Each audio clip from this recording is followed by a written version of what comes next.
Pour commenter l'actualité, Jackie Isabello, bonjour. Vous êtes communicant, cofondateur de l'agence Coriolink. Vous êtes où? J'aime bien vous demander à chacun où vous êtes confiné. Je suis à Issy-les-Moulineaux. D'accord, donc pas loin de Paris. En région parisienne. Alexis Bachelet, bonjour.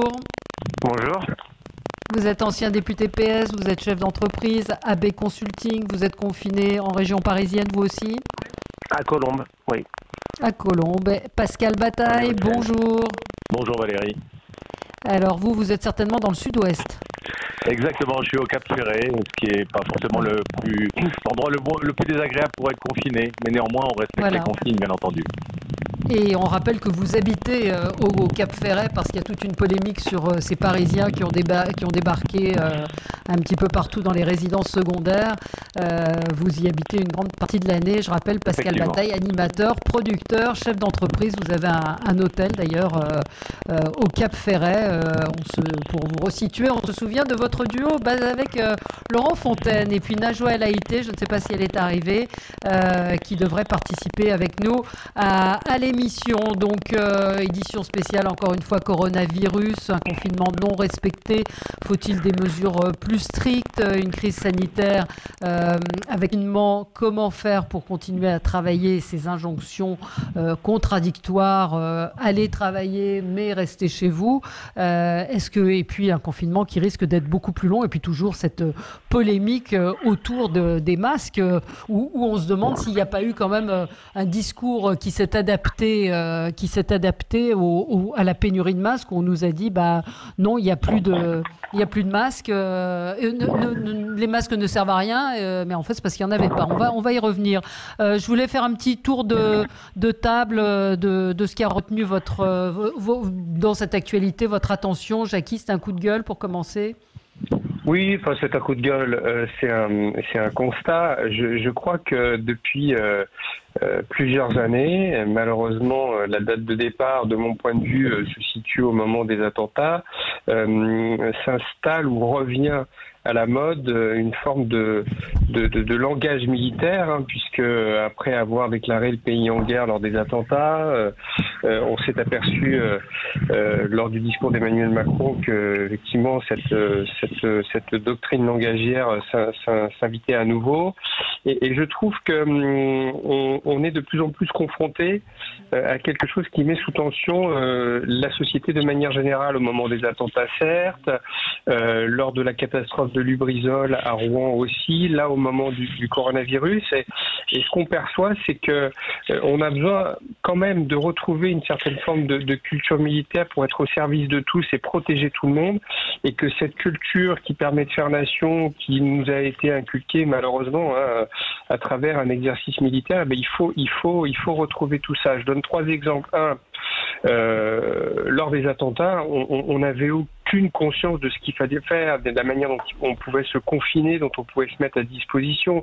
On n'était plus diplômé de secouristes, il y avait très très peu de gens qui le faisaient. Moi, je l'avais pas remis à jour, donc vous voyez, je suis le premier à me taper dessus. Au moment de Lubrizol, on s'est aperçu que malgré des documents qui sont remis à la population quand on habite dans un site Seveso, en tout cas quand on habite proche d'un site Seveso, les consignes, les gens ne les connaissent pas. C'est-à-dire qu'on fait sonner les sirènes, ils savent absolument pas ce que ça veut dire.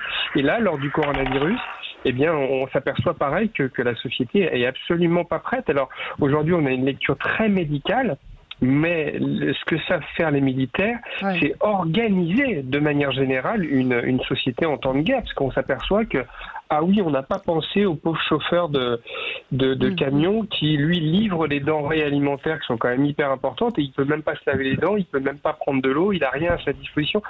Toute la logistique, cette organisation et on n'était pas, effectivement, ça fait 80 ans qu'on n'a pas connu de guerre aussi.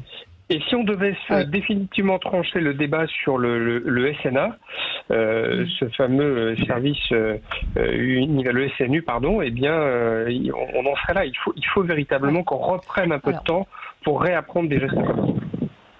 Najwa nous a rejoint. Bonjour, oui, Najwa. Bonjour, Najwa El Haïté, merci d'être avec nous. Pourtant, vous étiez où, perdu dans votre cuisine ou dans votre salle de bain?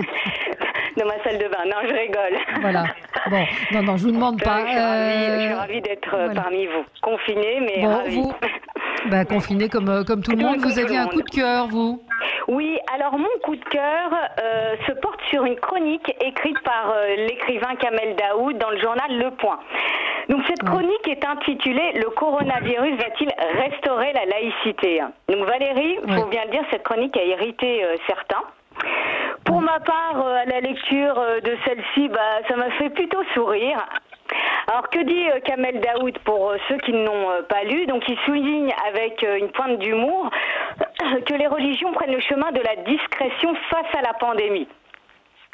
Et donc pas tous, pas tous, parce qu'il y a juste signalé l'imam de Brest qui a dit que prier suffisait, et puis aux États-Unis aussi, que ça suffisait pour enrayer la pandémie. Donc, allez-y, pardon, je vous ai interrompu. Non, il n'y a pas de souci, mais ils ne sont pas, j'allais dire, majoritaires. Donc lui constate que la pratique religieuse se fait plus dans l'intimité, donc chez soi. Et donc la loi de 1905, c'est à laquelle, c'est à celle-ci qu'il fait référence, n'a pas su l'imposer. Or, le virus l'a fait, d'où la pointe d'humour. Autre pointe d'humour, il y évoque l'islamisme qui a peut-être, selon lui, rencontré une souche plus féroce que lui. Et il parle des journaux anglais où Daesh aurait appelé ses soldats à ne pas fréquenter l'Europe pour cause de virus, tout en demandant à ceux qui visent déjà d'y poursuivre leur base œuvre. Donc ça va être compliqué pour eux puisqu'ils sont, comme tout le monde, confinés. Donc ma conclusion, moi, quand j'ai lu cette chronique, j'en ai déduit que ce virus, il a une double facette, c'est-à-dire une facette obscure par les morts qu'il entraîne, mais lumineuse du fait de l'humilité et de la discrétion qu'il impose. Et c'est comme ça que j'ai pu traduire, j'allais dire, son titre et le fond de sa chronique, « Coronavirus va-t-il restaurer la laïcité ?» Mais je peux vous dire que ça en a hérité plus d'un. Oui, ça a dû faire effectivement beaucoup réagir. Pascal Bataille. Alors déjà, je voulais rebondir sur ce que vient de dire Najwa, parce que c'est vrai qu'il y aura des effets positifs. Il faut le dire, il faut rester optimiste. Il y aura des effets positifs de cette crise, forcément, comme dans toute crise. Et si ça peut servir à restaurer, à renforcer, entre autres choses, la laïcité, ce sera tant mieux. Mais il faudra il faudra en parler plus tard, parce que pour l'instant, l'heure est à l'urgence, l'heure est à la solidarité, bien évidemment, et puis aux mesures nécessaires pour éviter la propagation du virus. Et là était mon coup de gueule du jour, c'était de voir les forces de l'ordre qui sont chargés des contrôles et auxquels on n'a pas fourni de gants et de masques pour se protéger et pour protéger aussi des gens qui sont contrôlés, parce qu'il faut rappeler que cela sert dans les deux sens, bien entendu. Jérôme Salomon a été, à mon sens, d'une irresponsabilité totale en disant l'autre soir à la télé que les masques ne servaient à rien. Il y a cette polémique qui commence aujourd'hui. Voilà, on sait bien que c'est un mensonge, on sait bien que ils disent ça parce qu'ils ne peuvent pas fournir des masques, et bien évidemment qu'il faut éviter dans ce cas-là ce qui se produit, c'est-à-dire des pillages, du marché noir, des contrefaçons, etc. Mais néanmoins, il faut arriver à parler aux Français comme des adultes. Quand on voit que le président Macron, dans son allocution, est incapable de prononcer le mot confinement et nous parle de 15 jours comme si on était des enfants, comme si on n'était pas capable de comprendre que ça allait durer plus longtemps et qu'il fallait que ça dure plus longtemps, eh bien, on ne peut pas demander après aux Français de se conduire en adultes si on ne leur parle pas. On va y revenir parce qu'effectivement, on met en danger ces forces de l'ordre. Pourquoi? Pour ne pas, soi-disant, affoler les populations. Mais enfin, arrêtons de nous prendre pour des idiots. Ouais. Alors, on va y revenir à tout ça, évidemment, parce que c'est aujourd'hui l'un des grands sujets. C'est-à-dire qu'on a un petit peu de mal, encore une fois, à comprendre ce discours de il n'y a pas de masque, mais c'est pas grave parce que ça sert à rien. Et puis des soignants qui réclament, et puis cette espèce de double discours sur les masques. Alexis Bachelet, vous vouliez évoquer quoi ? Non, moi j'ai surtout envie d'évoquer effectivement les gens qui sont là pour nous protéger de cette épidémie et nous soigner, et les difficultés qu'ils rencontrent aujourd'hui pour se protéger eux-mêmes. Ce que je trouve inquiétant, c'est qu'effectivement, au-delà des soignants dans les hôpitaux, il y a aussi les médecins de ville.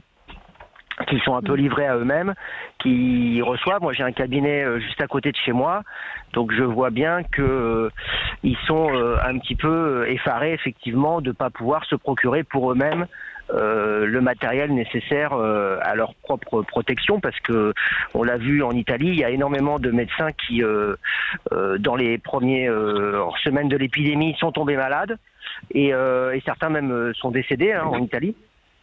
Et donc évidemment, moi je trouve ça un petit peu effrayant qu'il n'y ait pas eu des dispositions de prise pour permettre aux gens qui sont en première ligne, parce que les personnels médicaux, que ce soit en hôpital ou dans les cabinets en médecine de ville, c'est les premiers à être, je dirais, au contact, puisque les gens malades viennent les voir. Alors je sais qu'ils ont mis en place des procédures de télé, on va dire, de télédiagnostic, c'est-à-dire n'allez pas chez votre médecin, il va vous consulter en ligne, mais enfin il y a encore des gens qui n'ont pas le choix, qui viennent dans les cabinets médicaux ou à l'hôpital, et c'est vrai que je trouve ça un peu difficile à comprendre, en fait, pour être honnête. Après, l'épidémie, elle a commencé à la fin de l'année dernière en Chine, elle s'est propagée dans un pays voisin, l'Italie. Et je comprends pas, moi, en fait, qu'on ait pris aussi peu rapidement conscience que l'Italie, c'était juste à côté et que de toute façon, on n'allait pas échapper à la propagation de l'épidémie chez nous et donc prendre des mesures d'anticipation. Je pense qu'il faudra quand même, à un moment donné, qu'on ait une sorte de commission d'enquête pour bien comprendre l'enchaînement des événements qui nous conduit dans une situation un petit peu d'urgence. Ouais. C'est-à-dire que on est passé en l'espace de moins d'une semaine quand même de vous pouvez aller voter, il n'y a pas de problème, à rester chez vous, confiné, et peut-être même que dans quelques jours on nous dira qu'il faut même plus aller travailler, parce qu'il y a encore des choses qui sont pas très compréhensibles, je trouve, du point de vue du concitoyen qui écoute et qui suit cette crise. Oui, on va y revenir dans un instant. Je vais vous faire écouter les propos d'Emmanuel Macron qui, moi, m'ont absolument sidéré hier sur ce côté en même temps où il a expliqué pourquoi, c'est ce qu'évoquait Pascal Bataille, il n'a pas dit le mot de confinement parce que les Français ne seraient pas capables de le comprendre. Mais le résultat, il est là, c'est qu'on a des gens qui sont dans la rue, qui continuent à faire du jogging. Qu'est-ce qu'il avait besoin d'évoquer le jogging dans une intervention présidentielle? On va y revenir avec vous, 0826 300 300, et puis vous êtes nombreux à nous raconter qu'effectivement vous voyez des gens autour de chez vous qui sont dehors, des enfants dehors dans la rue, et puis un témoignage d'un auditeur qui nous dit qu'il y a des gitans qui ont été contaminés et dont 4 sont morts, alors bon, à vérifier, et que personne n'en parle, qu'il y a des situations très inquiétantes à certains endroits. À tout de suite avec vous sur Sud Radio, 0826 300 300, à tout de suite. Sud Radio, 10h midi, Valérie Expert, débat. Avec vous sur Sud Radio pour commenter l'actualité, pour revenir sur ce confinement non respecté. Est-ce qu'il faut des mesures plus strictes, des amendes plus importantes? Parler tout de même de ces quartiers. Moi, j'ai entendu Julien de Normandie ce matin sur Sud Radio, à qui Patrick Roger posait la question des quartiers difficiles où, alors c'est toujours une question compliquée à aborder, où le couvre-feu, enfin pas le couvre-feu, mais où le respect du confinement n'était pas observé. Et il répondait oui, non, c'est à Versailles aussi, il y a des gens qui sortent dans la rue. Donc c'est sûr qu'avec des réponses comme ça, on va pas aller très très loin. Je vous propose de réécouter Emmanuel Macron hier à propos du confinement. Alors, je ne sais pas si on a le son. Je vois les gens qui continuent à aller au parc, à se mettre ensemble, à aller à la plage dans certains endroits ou à se ruer dans les marchés ouverts, n'ont pas compris le message. Donc, de dire au moins 1 mètre de distance, on ne se serre pas la main, on se lève avec du gel, que tout le monde fasse ça, qu'on ne sorte qu'en stricte nécessité pour aller faire ses courses 1 fois par jour pour prendre l'air, etc., et qu'on ne se regroupe pas, ça c'est fondamental, c'est le plus important. Ce que j'observe, c'est que ça n'est pas aujourd'hui parfaitement respecté et qu'on a beaucoup de nos concitoyens qui prennent encore ça à la légère. Parce qu'il y a beaucoup de gens qui ne veulent pas réaliser ou ne réalisent pas que c'est à la fois pour eux et pour protéger leurs proches. Voilà. Alors, est-ce que vous êtes étonné de l'étonnement du président de la République? Je ne sais pas qui veut prendre la parole en premier. Moi, je ne suis pas étonné de l'étonnement du président de la République, mais je pense que personne doit être étonné. Je vais vous donner un exemple. Il y a quelques semaines, le président de la République a parlé de ce fameux devoir de vigilance. Rappelez-vous, ça a lancé un grand débat parce que il disait, comme dans certains pays, il faut certes compter sur l'État, mais l'État ne peut pas tout, et la première cellule de formalisation de l'État, c'est l'implication du citoyen. Et comme le rappelait Tavoileau dans son bouquin, si la première cellule, le citoyen, dysfonctionne, eh bien la démocratie n'a même pas lieu d'être. Et sur ce devoir de vigilance, que n'a-t-on entendu? C'est de la délation, ça n'a rien à voir, avec ce que doivent faire les citoyens, etc., etc. Je crois qu'à tous les étages, on n'est pas habitué à se mobiliser. Je le disais tout à l'heure, dans tout un tas de domaines, il y a très peu de gens qui ont leur secourisme, il y a très peu de gens qui sont engagés dans des... Non, mais je suis d'accord avec vous, Jacky, mais voilà. on n'en est plus là. On n'en est plus là aujourd'hui. Non, mais ce que je veux dire, Valérie, c'est que c'est un état d'esprit. Vous ne pouvez pas demander du jour au lendemain à quelqu'un de vous dérouler 42 km si jamais il ne s'est pas entraîné tous les matins, pour reprendre une métaphore qui a l'air de... Et je pense que cet état d'esprit de faire attention, il est encore inexistant dans une partie de la société. Je ne suis pas en train de les excuser. Il y a un moment, on est en train de nous... On a vu ce qui s'était passé. On n'est pas formé à ça. On a vu ce qui s'était passé. Oui. Mais on a vu ce qui s'était passé en Italie, on a vu ce qui s'était passé en Chine. Enfin, comment il faut expliquer les choses aux gens? Valérie, alors, Najwa El Haïty. Je rebondis sur ce que vient de dire Jacky Isabello, et je partage son avis. C'est un état d'esprit. Le gouvernement, en effet, semble pour l'instant plus compter sur la responsabilité collective des Français et sur les amendes pour sanctionner en fait les réfractaires au confinement. Je dis pas que c'est la bonne solution, mais c'est vraiment un état d'esprit français qui se distingue de la culture en Asie, parce que en Asie, il faut le rappeler, donc en Chine, au Vietnam ou à Taïwan, il n'y a pas de problème de contrainte ou de souci de liberté individuelle. Ils utilisent les dernières nouveautés technologiques, parce que ça c'est important aussi de le souligner, pour aider à contenir et analyser la progression du coronavirus, mais aussi pour contrôler de manière stricte les habitants. Donc vous avez des drones qui du coup surveillent les habitants réfractaires en les appelant à retourner chez eux. Vous avez aussi des drones qui sont munis de caméras, qui viennent prendre la température de leurs habitants sur les balcons ou en demandant aux habitants de s'approcher des vides. Donc tout ça pour vous dire que c'est une autre culture. Là, en France, on est dans une culture où on respecte les libertés individuelles et nos démocraties ne sont pas prêtes à encore, hélas, pour des questions de santé publique. On s'interroge pour des questions de santé publique à revenir là-dessus. Alors je vais mettre les pieds dans le plat. Quand on voit qu'en Seine-Saint-Denis hier, des pompiers, des policiers sont tombés dans un guet-apens, ils sont sortis pour aller éteindre des feux des feux de poubelle. Une vingtaine de jeunes encagoulés ont caillassé des soldats du feu et les policiers venus à la rescousse. C'est le Parisien qui raconte ça. Des barres de fer, des pavés ont été lancés sur les forces de l'ordre. C'était hier soir. C'est hier soir que ça s'est passé. Donc je vous parle même pas de jogging. Je vous parle de comportements absolument scandaleux. Ça c'est inadmissible. Ça c'est inadmissible. C'est inadmissible, et puis et là c'est Alors Pascal Bataille. Oui, alors Najwa a posé une question essentielle, c'est jusqu'où peut-on aller dans le non-respect des libertés individuelles au nom de la sécurité de tous.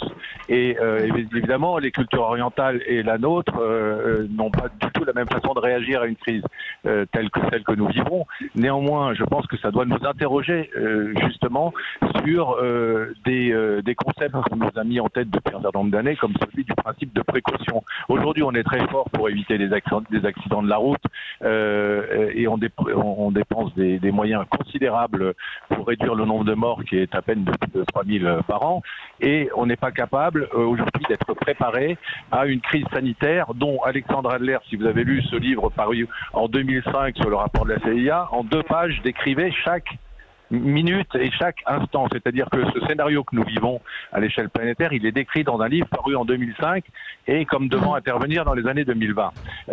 Pourquoi et comment peut-on concevoir que au niveau de nos États, on soit aussi peu préparés aujourd'hui?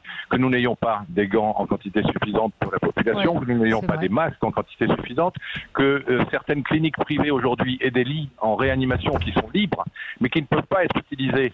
Pourquoi? Parce qu'il n'y a pas des gants et des masques pour à fournir au personnel, etc., etc.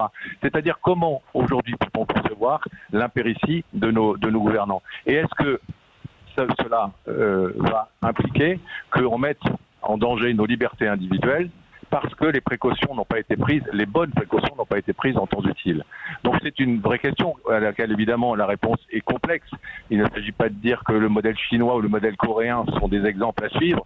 Il s'agit de dire aujourd'hui néanmoins que si vous me posez la question de savoir est-ce que les mesures doivent être durcies et est-ce que le confinement doit être durci, je réponds personnellement oui, parce qu'il s'agit de préserver la santé et la vie des gens. Bien évidemment, et là, je pense que la question ne se pose pas. Et il faut faire quoi? Alors, vous dites quoi? Durcir, c'est quoi? C'est mettre des amendes plus fortes? C'est interdire toute sortie? C'est quoi?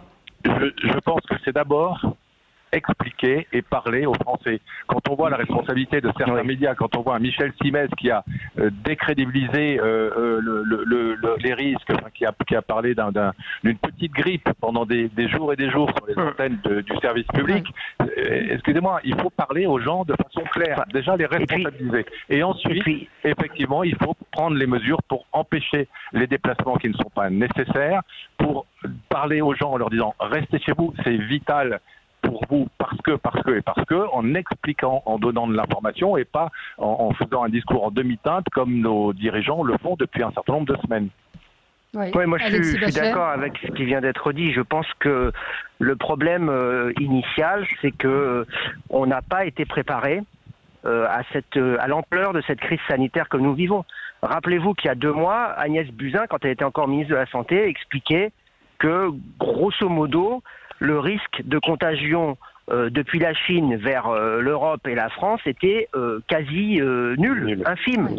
C'est ça qu'elle a dit il y a 2 mois quand même. Et rappelez-vous aussi que la veille de la fermeture des écoles, des lycées, des universités, qui à mon avis est le premier moment où on a commencé à rentrer dans la compréhension de ce qui se passait, dans la gravité de ce qui se passait, la veille, Jean-Michel Blanquer disait que probablement ça n'était pas nécessaire de fermer les écoles. Donc, comment voulez-vous, quand vous avez un gouvernement, des ministres en charge de ce dossier, parce que les Français, qu'est-ce qu'ils écoutent, qu'est-ce qu'ils attendent aujourd'hui? C'est une parole forte de l'État, du président de la République, du gouvernement. Si le gouvernement n'envoie pas des signaux clairs, si le gouvernement n'envoie pas des signaux clairs, si on vous dit, d'un côté on ferme les cafés, les commerces, mais demain vous allez voter, comment voulez-vous que les Français comprennent quelque chose? Là, ça fait, d'accord, mais là, ça fait 3 jours, 4 jours, même on est vendredi, qu'on est sur ce sujet-là. Aujourd'hui, comment on fait? Aujourd'hui, on en est à un point où... mais le confinement tel qu'il a été mis en œuvre et décrété, il date de lundi. C'est pas il y a 10 jours, c'est pas il y a 15 jours, c'est il y a quelques jours. Donc effectivement, ensuite, il ne faut pas s'étonner qu'il y a encore des gens qui ne comprennent pas, qui sont récalcitrants et qui se comportent de manière un peu irresponsable. Mais aujourd'hui, moi je pense effectivement qu'on va aller vers un confinement total. Parce que l'épidémie, elle est en cours de progression et qu'on n'a pas atteint le pic épidémique. Donc je pense que oui, et moi je trouve regrettable que Muriel Pénicaud, hier, expliquait que il fallait quand même aller travailler parce que on prend les mesures. Elle demandait aux employeurs, aux entreprises de prendre les mesures de protection des salariés. Enfin, là, j'ai envie de dire, des fois, on rêve, quoi. C'est le syndrome de Tchernobyl. Soit la crise sanitaire, elle est majeure. Oui, mais vous êtes bien d'accord qu'il y a des gens qui sont obligés aujourd'hui de travailler, tout ce qui est l'agroalimentaire, tout ce qui sont les routiers. On ne peut pas dire à tout le monde restez chez vous. Dans ce cas-là, vous n'êtes plus... Je vais vous dire, les routiers, ils sont en train de se mettre en retrait progressivement. Il y a des et les policiers aussi, je vous signale, il y a de plus en plus. Qui sont fortement touchés par les infections. Enfin, je veux dire, je pense qu'il y a encore beaucoup de gens qui vont travailler alors que c'est pas forcément absolument nécessaire parce que le message n'est pas clair. Voilà. Et je le dis, je pense qu'effectivement. Alors, qu'est-ce qui est nécessaire et qu'est-ce qui ne l'est pas? Qu'est-ce qui est un. Alors, Najwa, on va marquer une petite pause. 0826 300 300. On vous attend si vous voulez réagir. C'est quoi un métier qui est indispensable? Dites-nous ce que vous en pensez. 0826 300 300. À tout de suite avec vous. Sud Radio, 10h midi, Valérie Expert, débat. Avec vous sur Sud Radio jusqu'à midi, vous retrouverez ensuite André Berkoff. On est avec vous sur Sud Radio, chacun confiné. Jackie Isabello, communicant, cofondateur de l'agence Coriolink. Najwa El Haïté, docteur en droit public. Vous avez publié Laïcité et République et vous êtes présidente de Territoire de Progrès. Vous m'entendez? Oui, en fait, vice-présidente. Le président, c'est Gilles Savary. D'accord. Et puis Alexis Bachelet, ancien député PS avec nous également, aujourd'hui chef d'entreprise, et Pascal Bataille, animateur, producteur et chef d'entreprise. Donc je vous posais la question, vous me disiez tous il faut des mesures plus fortes. Marine Le Pen a proposé un couvre-feu. Qu'est-ce que vous pensez de cette proposition? Elle a déjà été évoquée, cette mesure de couvre-feu à 18h.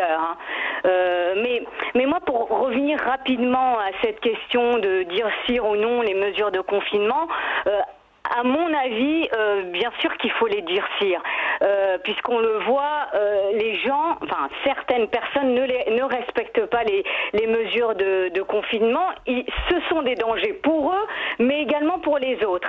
Et puis, je crois que c'est Jackie Isabello ou Pascal Bataille qui disaient oui, mais il faut prendre le temps avant d'arriver à des mesures de confinement strictes. Il faut expliquer aux Français. Sauf que je pense que les médecins déjà dans les médias, et là je vais citer le professeur Juvin, qui est le chef du service des urgences à l'hôpital Georges Pompidou, mais également le syndicat des internes de médecine, ils ne cessent de dire restez chez vous, ce virus est un danger pour vous, pour vos proches. Et donc je pense que les Français, dans leur majorité, prennent la mesure du danger. Et il y a certaines personnes, en effet, qui bravent l'autorité, et ça c'est tout à fait irresponsable. Donc des mesures de confinement. Mais alors on fait quoi? On augmente les mesures, on augmente les amendes, on met un couvre-feu. Comment on fait respecter le couvre-feu et les amendes? Je vous recite encore ces faits rapportés par Le Parisien, donc scandaleux, moi qui me révolte de ces jeunes qui ont attaqué. Et le couvre-feu à 18h d'ailleurs, qui a déjà été évoqué comme je le disais, est une mesure aussi, est une des propositions qui peuvent être faites. Mais comment on fait respecter aujourd'hui la loi? J'ai entendu Linda Kebab qui disait que les policiers se faisaient cracher dessus dans certains endroits pour ne pas être verbalisés. Qu'est-ce qu'on fait? Alors, je sais pas qui. Alors on va tout garde à vue, Oui, elles ont été libérées pour des faits non. Elles ont été libérées. Les 10 personnes qui ont été interpellées hier ont été libérées pour des faits non caractérisés. Donc, ils vont recommencer ce soir. Jackie Isabello. Non, mais je crois que c'est pas la justice, là, c'est. Oui. Alors, Jackie. C'est déplorable, qui sont des cas extrêmes, et je crois que la puissance publique doit s'en saisir. Ces gens-là doivent être traités avec la plus grande fermeté. Ça me paraît évident. Mais moi, honnêtement, au-delà de ces quelques cas comme ça, qui sont sans doute très nombreux et qui sont tout à fait regrettables, et il faut la plus grande fermeté encore une fois. Je crois que l'état d'esprit est important. Je vais lancer un pavé dans la mare.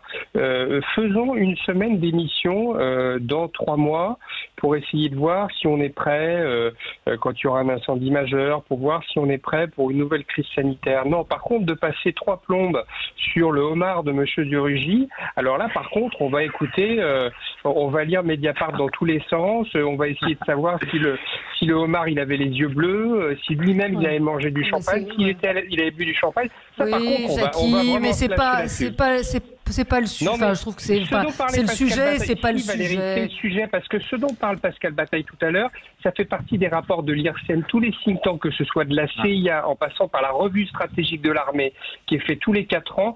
Ces scénarios-là, on les a faits et on sait très bien qu'on va être confronté à tout ça. Alors, je dis pas qu'il faut passer la journée là-dessus, mais de manière générale, on a besoin de revenir sur un dispositif général de protection de sociétés qui sont hyper liquides, qui sont sont interpénétrés par tout un tas de courants.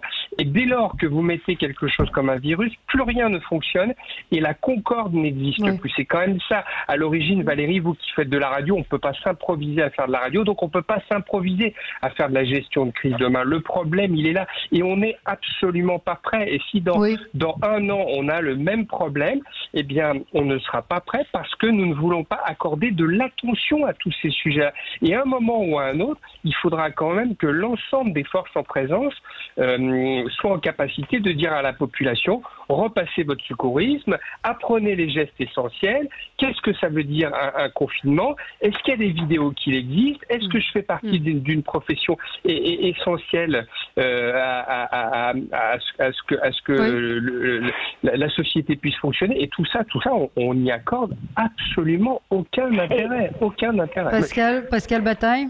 Oui, après Alexis Bachelet. Avec ce que dit Jackie, il y a le court terme et il y a le moyen et long terme, et il faudra absolument que, là encore, cette crise nous apporte la possibilité de tirer des leçons, que ce soit au niveau individuel, dans le changement de certains de nos paradigmes et notre façon de voir certaines choses, ou au niveau de l'ensemble de la collectivité, et puis de nos gouvernants, pour être mieux préparés à la prochaine crise, car il y en a d'autres, il y en aura d'autres, bien évidemment, qu'elles soient sanitaires ou d'autres, mais il y aura d'autres crises sanitaires notamment. Mais il y a l'urgence aujourd'hui, évidemment, c'est d'éviter que l'épidémie ne se répande davantage. Elle se répandra encore pendant sans doute une dizaine, une quinzaine de jours, peut-être un peu plus selon les avis. Je suis pas du tout scientifique, malheureusement je n'étais aucune vérité en la matière, mais il faut prendre des mesures. On a su, je pense, réprimer parfois de façon incroyablement violente les mouvements des Gilets jaunes, et on ne serait pas capable aujourd'hui de faire respecter la loi sur le confinement. Je pense que si on veut s'en donner les moyens, on a les moyens, sans recourir encore une fois à l'article 16. L'un de nos intervenants en parlait hier. Et je pense qu'il faut néanmoins que la démocratie continue d'exister dans notre pays et ne pas donner les pouvoirs à tous les pouvoirs à une seule personne.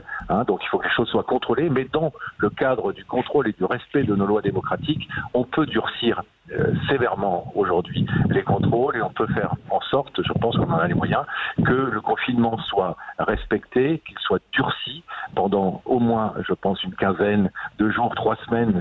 Encore, il faut écouter les scientifiques et suivre leurs avis. Alors, ce que je voudrais dire juste, Valérie, en 2 secondes, parce que ça me semble important, ce confinement, il faut le durcir, il faut faire attention quand même à quelque chose. Je ne sais pas si c'est Jackie Bélo ou Alexis Bachelet qui parlait tout à l'heure du fait d'arrêter de travailler. Attention quand même à ne pas mettre l'économie à l'arrêt à un point tel que l'inertie soit impossible ensuite qu'il soit ensuite impossible de remettre en route. Oui, de remettre l'économie en route. Une crise sanitaire. Qui aura lieu. On a besoin des agriculteurs, on a besoin de la production de l'industrie agroalimentaire, on a besoin évidemment de la santé, on a besoin de l'énergie, on a besoin de l'hygiène, on a besoin des médecins. J'apprends avec stupeur hier que certains médecins spécialistes ont fermé leur cabinet complètement, n'assurent même pas les urgences. Je ne comprends pas très bien, ils ont prêté le serment d'Hippocrate comme les autres. Donc je pense qu'il faut faire attention à ce que l'économie ne soit pas ralentie à un point tel qu'il soit impossible ensuite de la relancer, et que les conséquences soient encore plus catastrophiques que ne pourrait l'être l'épidémie elle-même. Donc, mais vous voyez bien que la nuance, elle est très compliquée. Quand on entend Emmanuel Macron, elle est très difficile. Qu'est-ce qui est essentiel? Les vétérinaires, par exemple, ont interdiction de vacciner les animaux. Mais en même temps, ceux qui sont restés ouverts ont le droit de vendre de la nourriture. Donc il y a des espèces d'incohérences. Alors on entendait Bruno Le Maire hier, on l'a évoqué tout à l'heure, qui disait les libraires devraient ouvrir, mais non. On apprend en faisant, Valérie, aujourd'hui, on apprend en faisant, on le constate tous, je pense. Oui, c'est ça, on apprend en faisant, bien sûr. On n'est pas préparé, donc forcément il y a des erreurs, forcément il y a des contradictions dans le discours et entre le discours et les faits. Néanmoins, je pense qu'il faut faut réagir vite, il faut tirer les leçons chaque jour de ce qui s'est passé la veille. Et aujourd'hui, puisque c'est une des questions que vous nous posiez, je pense, oui, qu'il faut durcir absolument et très vite les mesures de confinement. Durcir les mesures de confinement. Oui, Alexis Bachelet. Moi, je vais faire comme Jackie Isabello. Je vais mettre aussi un autre pavé dans la mare. On peut se poser la question, est-ce que les mesures les plus contraignantes n'ont pas été retardées au maximum par rapport au raisonnement que développe Pascal Bataille, ne pas mettre l'économie par terre et par crainte effectivement de mettre le pays à l'arrêt. Je pense qu'il y a eu ces débats-là au sein du gouvernement. Ouais, je vais répondre à ça aussi. Je pense que je rappelle quand même que l'état d'urgence sanitaire, il a été décrété depuis hier. Il y a eu le vote d'une loi au Parlement. Bien sûr. On est en état d'urgence sanitaire depuis 24 heures. D'accord ? Donc ça veut dire que là, on arrive près du confinement total. On n'est pas loin, effectivement, de demander. On demande déjà une application très forte pour pratiquement tout le monde, sauf un certain nombre de professions, de métiers, évidemment, parce que on peut pas arrêter toutes les activités. Il faut qu'il y ait un certain nombre de choses qui puissent continuer à fonctionner. Mais on est en droit de s'interroger. Moi, je n'ai pas la réponse. Je pose la question. Je me demande si effectivement, on n'a pas un tout petit peu retardé la mise en œuvre d'un certain nombre de mesures par crainte de fragiliser l'économie du pays. De toute façon, aujourd'hui, qu'est-ce qui s'est passé? C'est que finalement, les mesures contraignantes, on y est venu par la force des choses. Parce qu'il y a eu effectivement une obligation de protéger les populations. Donc on y est venu. Est-ce qu'on y est venu au bon moment? Je n'en sais rien. Mais ce que je veux dire aussi, c'est que ça réinterroge non seulement, je dirais, notre capacité à gérer les crises sur le court terme, et ça, j'entends tout ce qui a été dit, mais il faut aller plus loin. Je pense que ça remet en cause aussi les modèles économiques avec la délocalisation des médicaments, des molécules. Aujourd'hui, on ne produit plus un certain nombre de je crois qu'il n'y a plus de paracétamol. Non, mais ça déjà. Oui, mais enfin, attendez. Moi, par rapport il faudra en tirer des conséquences. Attendez, laissez terminer, Alexis.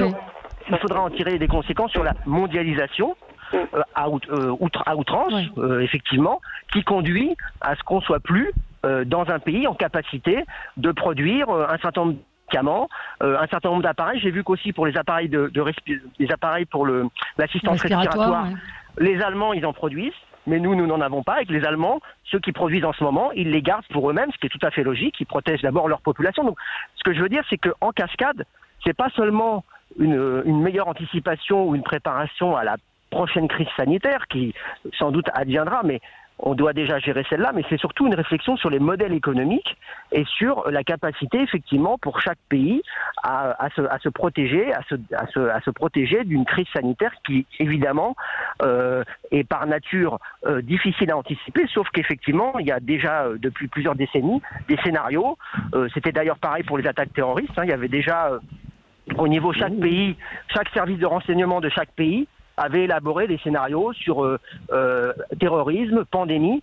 Donc c'est vrai qu'on peut être étonné du fait que dans la réflexion, dans les écrits, il y avait des choses qui étaient déjà prévisibles ou prévues, et que finalement, au moment où ça nous arrive, on a l'impression qu'on a du mal, je dirais, à réagir et à prendre les bonnes décisions au bon moment. Alors, Najwa Laïté. Alors, par rapport à ça, en effet, je rebondis sur ce qu'a dit Alexis, les mesures de confinement, donc on constate deux réalités qui existent entre les salariés. Il y a ceux qui sont en télétravail et donc qui sont préservés, et ceux qui n'ont pas d'autre choix que d'aller travailler. Donc, bien sûr, je pense aux infirmiers, infirmières, les médecins, les policiers, mais aussi, comme vous le rappeliez, Valérie, notre pays ne peut pas être paralysé. Vous parliez de la grande distribution. Il faut bien que les Français puissent aller faire leurs courses. On parlait également de la... Attends, je termine. Je termine, je t'ai écouté, Alexis. On parlait de la propreté de nos villes. Là aussi, vous avez des agents publics, et que je salue, qui, eux aussi, sont à pied d'œuvre pour que nos villes soient propres. Il y a aussi les agents publics d'EDF. Donc voilà, notre pays doit continuer à fonctionner. Là où je vais ajouter un point important, c'est que leur employeur, que ce soit l'État ou l'entreprise privée, doit leur assurer des conditions de sécurité optimum pour exercer leur métier. C'est là où les choses sont importantes de rappeler. Et j'aimerais, j'en profite d'ailleurs d'être à l'antenne, pour mettre en lumière le cas d'Amazon, où là, des pressions inacceptables sont faites sur leurs salariés qui ne peuvent pas exercer leur droit de retrait. Et pour le coup, les employés dénoncent un danger grave et imminent concernant leur santé. Là, l'État, d'ailleurs, je crois que c'est le ministre de l'économie, Bruno Le Maire, qui est intervenu auprès de ce géant de la vente en ligne pour rappeler quand même les règles. Mais ce genre de comportement et de comportement de ce type d'entreprise, ça c'est à dénoncer fortement. Parce que oui, alors il y a un droit, on a expliqué qu'il y avait un droit de retrait et un droit de retrait. Allez, c'est Pascal Bataille, allez-y. Si je peux me permettre. Non, c'est Jackie. C'est Jackie. Oui. Vous voyez qu'au fur et à mesure de nos discussions, il y a quelque chose qui émerge. C'est que la notion de santé est un point, mais n'est pas le point le plus important. Et du point qui est fait tous les soirs par le professeur Jérôme Salomon va apparaître quelque chose d'assez terrible au bout d'un moment, c'est que il ne faut pas que ce soit uniquement un médecin qui apparaisse à la télé le soir. De plus en plus, il va y avoir des problèmes de logistique, il va y avoir des problèmes de réglementation, il va y avoir des problèmes de maintien de l'ordre, il va y avoir des problèmes d'interprétation. Et alors, vous voulez qu'on fasse quoi? Et donc, je pense très rapidement, et il aurait fallu le faire un peu plus tôt, qu'il faudrait demander au général Lecointre, qui est le chef d'état-major des armées, d'expliquer aussi comment on met en branle l'ensemble des forces régaliennes de l'État pour permettre à la société de continuer de fonctionner. Là, aujourd'hui, il n'y a pas que les hôpitaux. Alors, on appelle les armées en disant on va déployer un hôpital de campagne près de Mulhouse. Mais de manière générale, peut-être qu'il y aura besoin de troupes dans la rue pour que ceux qui finissent par pas rentrer rentrent un petit peu plus vite, que la logistique soit gérée, parce que ceux qui gèrent le mieux la logistique sur tous les théâtres les plus compliqués, ça a toujours été l'armée. Donc, à un moment... Enfin, vous lirez dans le Figaro l'interview du général Desportes, mais je l'ai lu, mon cher Jackie. Je suis pas forcément d'accord avec lui sur tout, d'ailleurs. Bah oui, c'est pour ça que je vous le dis, parce qu'il n'est pas d'accord avec, avec ce que vous dites, qu'il dit la guerre, c'est la guerre, il y a une armée, il y a un adversaire, il y a un gagnant, il y a un perdant, et il y a des armes, et c'est pas exactement la même chose. Mais bon, c'est à lire, effectivement, pour avoir un point de vue un peu différent. Allez, on se retrouve dans un instant, on aura Didier en ligne avec nous, 0826 300 300. Dites-nous ce que vous ressentez pendant ce confinement et si c'est bel et bien observé autour de vous. À tout de suite. Sud Radio, 10h midi, Valérie Expert, débat. Avec vous sur Sud Radio jusqu'à midi, vous retrouverez ensuite André Berkoff, évidemment, qui est chez lui et qui vous attend également. Vous pouvez participer 0826 300 300. Jackie Isabello, Alexis Bachelet, Pascal Bataille et Najwa El Aïwa sont avec nous. On a Didier en ligne avec nous qui nous appelle de Beaucaire. Bonjour Didier. Oui, bonjour. Bonjour, qu'est-ce que vous vouliez nous dire? Bonjour. Je voulais dire que, en fait, on aura un gain de temps en fermant toutes les usines qui ne sont pas indispensables. Vraiment un gain de temps parce qu'on va y arriver. On va fermer Amazon, on va fermer dans pas longtemps si on continue à être confiné. Si c'est vraiment le confinement qui est la source d'arrêter la maladie, en fait, il faut fermer. Il faut vite fermer. En fait, on va gagner du temps, sinon ça va durer éternellement. Oui, si on nous dit de rester chez nous et qu'il y a 900 personnes qui travaillent dans un hangar, automatiquement, il va y avoir des gens qui vont se contaminer. Ouais. Vous êtes concerné, vous travaillez, vous continuez de travailler, Didier? Comment? Vous travaillez, vous? Non, je ne travaille pas, je suis à la maison, non, je ne travaille pas. D'accord. Mais vous... Voilà, ma compagnie médecin, on s'est demandé s'il fallait continuer ou pas. On a eu des masques hier matin. En fait, les gens qui ferment, les spécialistes, j'ai entendu tout à l'heure qu'ils fermaient leur boutique, les spécialistes, mais s'ils ne sont pas armés pour recevoir les patients, je comprends qu'ils ferment. Ouais. Il y a une chose, et puis deuxièmement... Il y a des médecins qui ferment chez vous? Comment? Il y a des médecins qui ferment chez vous? Non, j'ai entendu tout à l'heure qu'il y avait tout à l'heure quelqu'un qui a dit sur votre antenne que... Les spécialistes. Voilà, donc oui, moi je pense qu'il faut vraiment fermer maintenant. Ah oui, tout fermer, oui, absolument. Parce qu'on va le faire, Merci. on va le faire dans 2-3 jours, ils vont ce gouvernement... Oui, mais on peut pas tout fermer, c'est ce qu'on expliquait aussi. Sinon, vous n'avez plus d'approvisionnement, vous n'avez plus rien à manger, plus rien de... Donc il faut prendre des mesures. On a Claudine, une auditrice, qui nous dit Toulouse pour Airbus, rien, pas de précaution, les gens travaillent sans aucune précaution, aucune règle de distance. Pourtant, un bien grand groupe. Je ne sais pas si ce que rapporte Claudine est vrai, j'ai tendance à la croire si elle le dit. J'entendais aussi ce matin où j'ai lu le témoignage d'une dame qui disait que sa fille travaillait dans une usine de découpage découpe de volaille et qu'elle craquait parce qu'il n'y avait pas de distance entre les salariés. Donc, et pareil dans les bureaux de poste, dans certains bureaux de poste, hein, les gens font la queue les uns sur les autres. Moi, j'ai vu ça. Ouais, mais il y en a qui sont ouverts. Et ce que dit Didier, c'est un peu ce que j'ai essayé de faire passer comme message. C'est de dire, est-ce qu'en ne restreignant pas suffisamment les activités, on ne risque pas de prolonger la crise? Parce qu'on croit, ce qu'on croit gagner sur la crise économique, qui va évidemment suivre la crise sanitaire, parce qu'il y a beaucoup d'entreprises qui vont être mises en difficulté et on ne mésestime pas cette réalité. Néanmoins, en tardant à prendre un certain nombre de mesures, peut-être en tardant à aller vers le confinement total, est-ce qu'on risque pas effectivement de laisser se propager le virus plus longtemps et de manière plus insidieuse, et donc derrière une crise sanitaire qui durera plus longtemps que si on avait pris tout de suite les mesures les plus strictes? C'est ça, moi, que j'essayais de faire passer comme message. J'ai évidemment pas envie que l'économie s'arrête, que toutes les entreprises mettent la clé sous la porte, etc. Je suis moi-même entrepreneur, donc je comprends bien les enjeux qu'on peut avoir au niveau financier et économique. Néanmoins, on peut s'interroger comme citoyen sur le fait que ne prenant pas immédiatement des mesures les plus draconiennes, et je pense notamment les transports continuent de fonctionner, est-ce que l'usine Airbus, si elle fonctionne, est-ce que c'est indispensable aujourd'hui? Je n'en suis pas sûr. On peut se poser la question sur Amazon et même sur l'industrie agroalimentaire, parce que Najwa disait il faut bien qu'on continue à se nourrir. Mais enfin, pardon. Quand oui, tu fais comment? Je t'explique. Toi, tu te nourris pas. Non, je t'explique. C'est que quand on est en guerre, pendant la guerre, il y a du rationnement.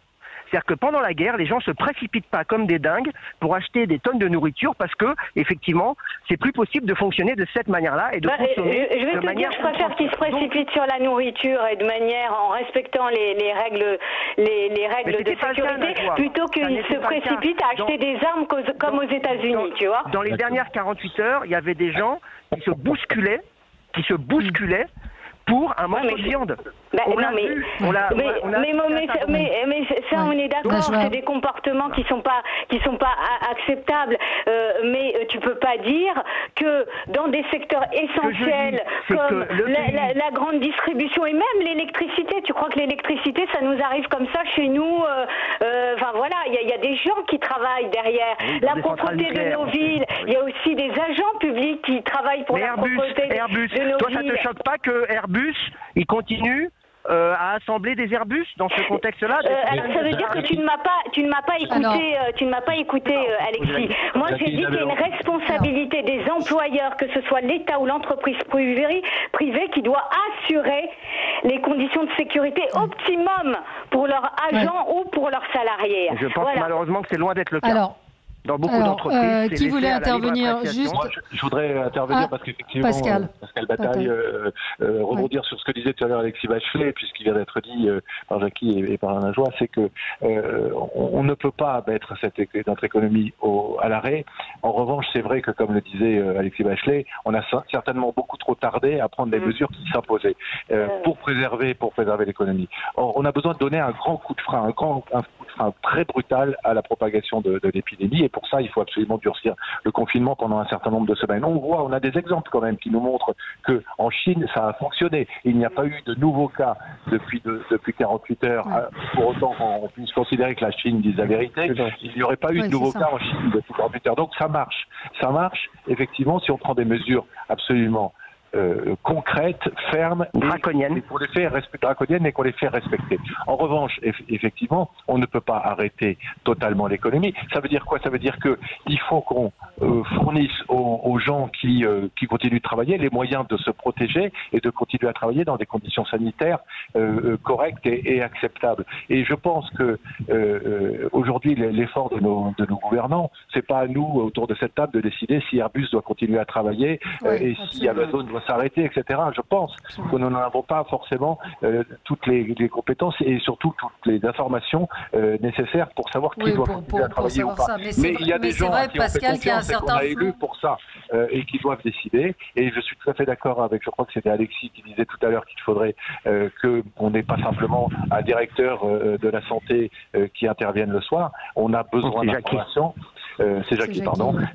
On a besoin d'informations, on a besoin de faire passer des messages qui sont autres que le bilan, le tragique bilan des morts et du nombre de contaminés chaque soir. Et des messages concrets. Il y a des gens aujourd'hui qui se sentent en vacances, qui sont en vacances. Oui. Non, on n'est pas en vacances, on est en guerre, comme le rappelaient plusieurs de nos intervenants. On est en guerre. Aujourd'hui, il faut une mobilisation. Il ne faut pas que le pays s'arrête. Ça n'est pas possible. Et le président de la République ne met pas en phase son discours et les images qu'il envoie en termes de communication à la population.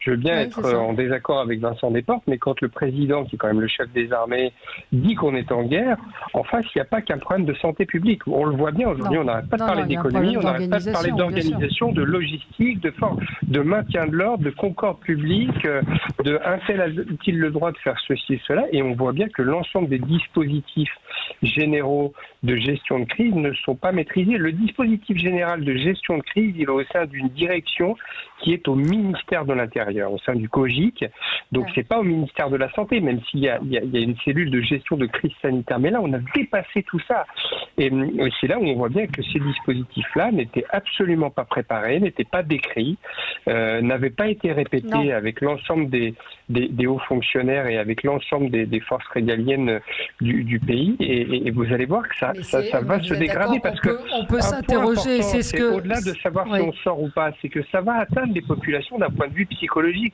de rester chez eux. Ça va atteindre les gens. De plus en plus, les gens vont avoir du mal à Pascal. Donc, il ne faut pas relire Sartre huis clos. Il faut relire Pascal, parce que Pascal écrivait tout le malheur des hommes et de ne pas savoir se tenir en repos dans une chambre. Et peut-être qu'aujourd'hui, on devrait méditer un peu cette phrase. Oui, et on a un témoignage d'un auditeur qui nous dit... Prise de recul.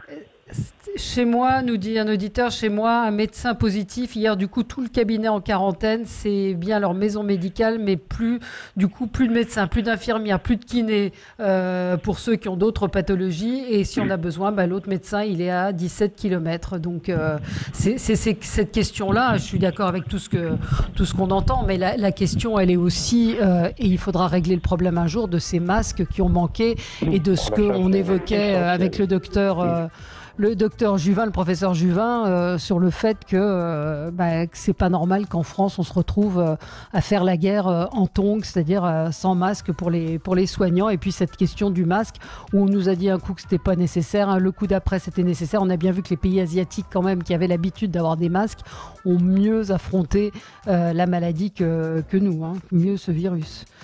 Merci à tous les quatre. Merci auditeurs de Sud Radio. On se retrouve nous lundi. Très bon week-end confiné chez vous. Ne sortez pas. Je vois aussi des témoignages de gens qui sont sortis à 20 mètres, à 200 mètres de chez eux et qui se sont fait engueuler, pas trop d'amende, mais par les policiers qui leur disaient que non, on ne sort pas. Voilà. Donc je pense que les mesures vont effectivement être de plus en plus drastiques. Merci à vous. Bon week-end.